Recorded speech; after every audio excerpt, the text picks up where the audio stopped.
বেশি বেশি করে দোয়া করবেন আল্লাহ তাআলার কাছে, কারণ সন্তানের জন্য পিতামাতার দোয়া আল্লাহ তাআলার কাছে কবুল হয়। রাসূলুল্লাহ সাল্লাল্লাহু আলাইহি ওয়াসাল্লাম হাদিসের মধ্যে বলেছেন, সালাসুল্লাহ তুরিদু দাওয়াতুহুম, 3 দল ব্যক্তির দোয়া আল্লাহ সুবহানাহু ওয়া তাআলা ফেরত দেবেন না।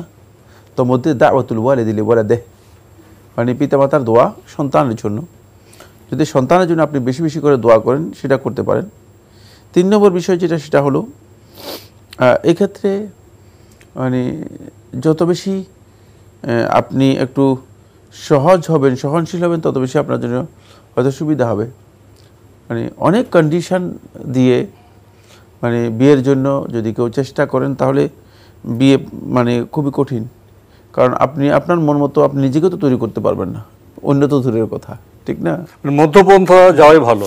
এক্ষেত্রে আমার মনে হচ্ছে যেন আপনি হয়তো মানে মধ্যম পন্থা অবলম্বন করলে আপনার জন্য ভালো হবে।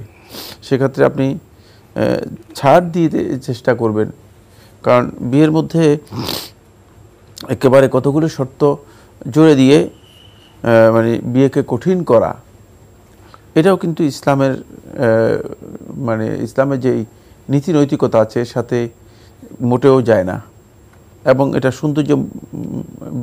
সৌন্দর্যের বাইরের বিষয়।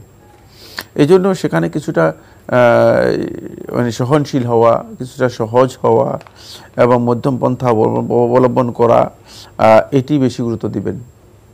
রাসূলুল্লাহ সাল্লাল্লাহু আলাইহি ওয়াসাল্লাম 4টি কথা উল্লেখ করেছেন, মানে 4টি বৈশিষ্ট্যের কথা উল্লেখ করে বলছেন যে ফাদফার বিযাতি দ্বীনি তারিবাত ইয়াদাক, দিনটাকে অগ্রাধিকার দাও। আমরা মানে সবচেয়ে বড় কথা হচ্ছে আমরা দিনকে অগ্রাধিকার দেই না।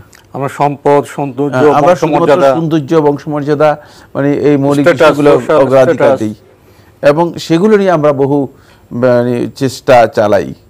যদি আপনি দিনকে অগ্রাধিকার দেন তাহলে আমার মনে হচ্ছে যেন আপনি খুব সহজেই আপনার সন্তানের বিয়ের ব্যাপারে সিদ্ধান্ত নিতে পারবেন, এবং তখন মতো সবকিছু পেয়ে যাবেন, সহজ হয়ে যাবে। জি, এখন বিকাশ অ্যাপে পাবেন দেশের প্রথম ডিজিটাল লোন।